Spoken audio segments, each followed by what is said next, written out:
Bonjour mes chers amis, nous allons aborder notre cours sur les tournées de livraison, notamment la question de la gestion, n'est-ce pas, des transports routiers, qui s'apparente un peu à votre cours de distribution physique des marchandises.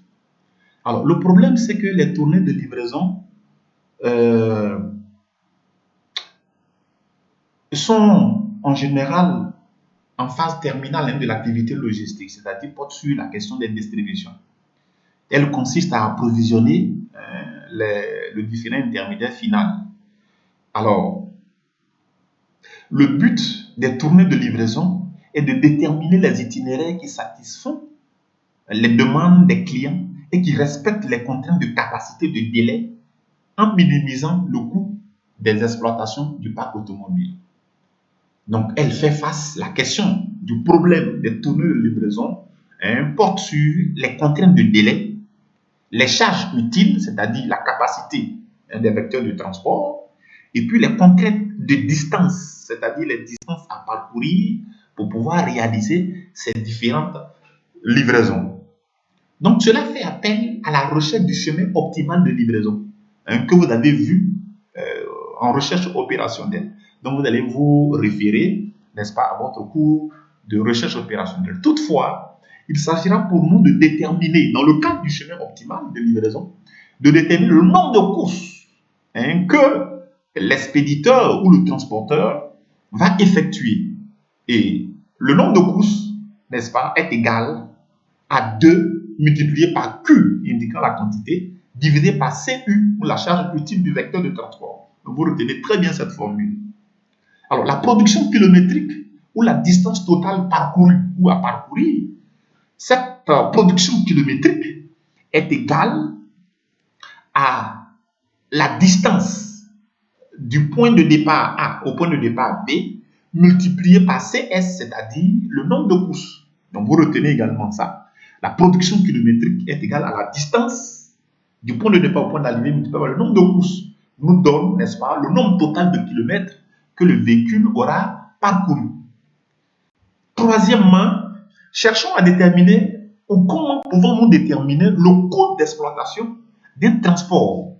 Et c'est ça, le sujet au cœur de notre problème. On appelle coût d'exploitation l'ensemble des dépenses engagées par le transporteur pour faire fonctionner son investissement. Ce coût est la somme de deux sortes de dépenses, à savoir les dépenses variables d'exploitation et les dépenses fixes d'exploitation. Ainsi se dégage la formule suivante. Le coût d'exploitation est égal au coût variable plus les coûts fixes. Cela va de soi. Mais cherchons à déterminer les coûts fixes, les IOD, Indirect Operating Cost. Ce sont les dépenses incompressibles. Les coûts fixes sont des dépenses incompressibles, indépendantes du kilométrage parcouru.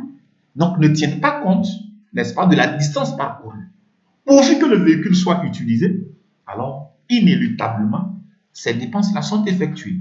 C'est elles les charges d'amortissement du véhicule, le salaire fixe du personnel roulant, chauffeur ou apprenti, les impôts et taxes diverses, vignettes, patentes, etc., les frais généraux, téléphone, électricité, eau, sont des dépenses fixes du fait de l'existence de la compagnie de transport.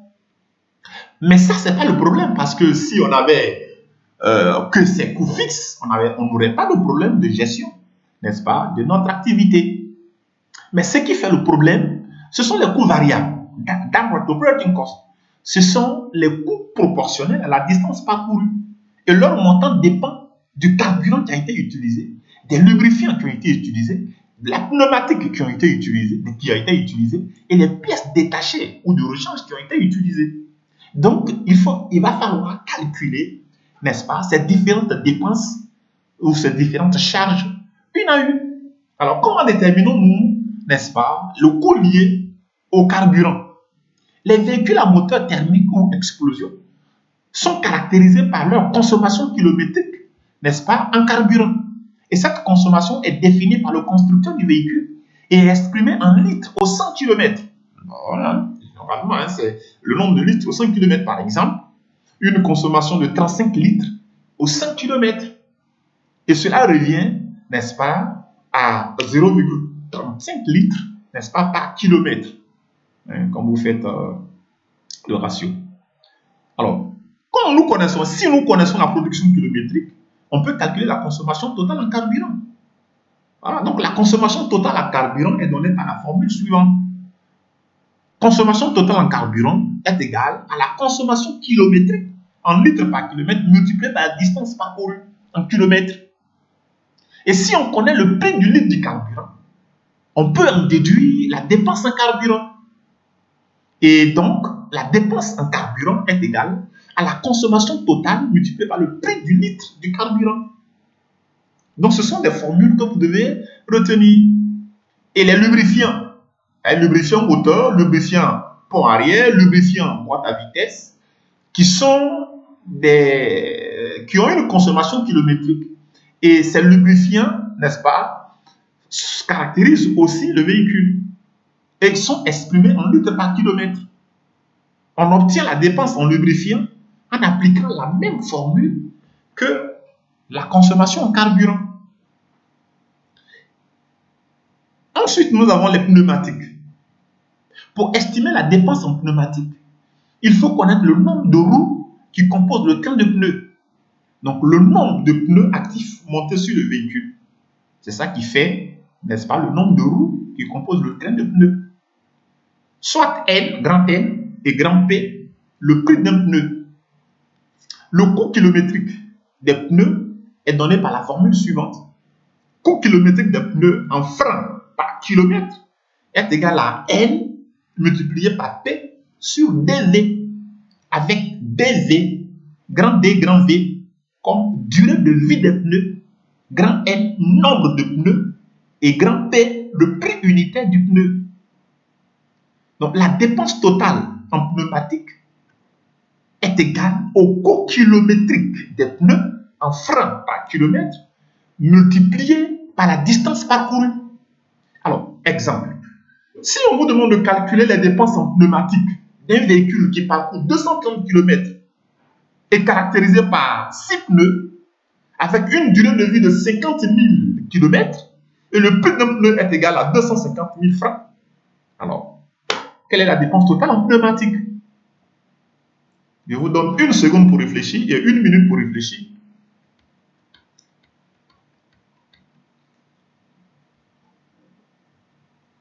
Alors, la solution, c'est que le coût kilométrique des pneus est égal à la durée de vie des pneus, qui est égale à 50 000 km, multiplié par grand N, conformément à la formule, c'est-à-dire le nombre de pneus, ici on a 6, divisé par 50 000, qui est la durée de vie du pneu. Donc le prix de pneu, qui est égal à 250 000, multiplié par grand N, nombre de pneus, divisé par la durée de vie des pneus, c'est-à-dire 50 000 km. Donc, ça fait 250 000 multiplié par 6 divisé par 50 000. Ça fait 30 francs par kilomètre. Donc, pour chaque kilomètre, nous dépensons pour ces 6 pneus-là 30 francs. Et la dépense totale en pneumatique va être égale à 30, puisqu'on a parcouru 230 km. Ça fait 30 multiplié par 230. Ça nous fait 6 900 francs. Voilà la dépense par, n'est-ce pas, en pneumatique. Les pièces de rechange ou les pièces détachées, on va s'arrêter là. Le coût kilométrique des pièces de rechange est également estimé par expérience. Donc la consommation, le connaissant, hein, on obtient la dépense totale des pièces de rechange par l'équation suivante. Dépense totale des pièces de rechange en francs est égale au coût kilométrique de pièces de rechange en francs par kilomètre, multiplié par la distance parcourue en kilomètres. Voilà, en gros, n'est-ce pas, les éléments de base que vous devez avoir avant qu'on ne parte, n'est-ce pas, au calcul du taux de remplissage. Je vous remercie.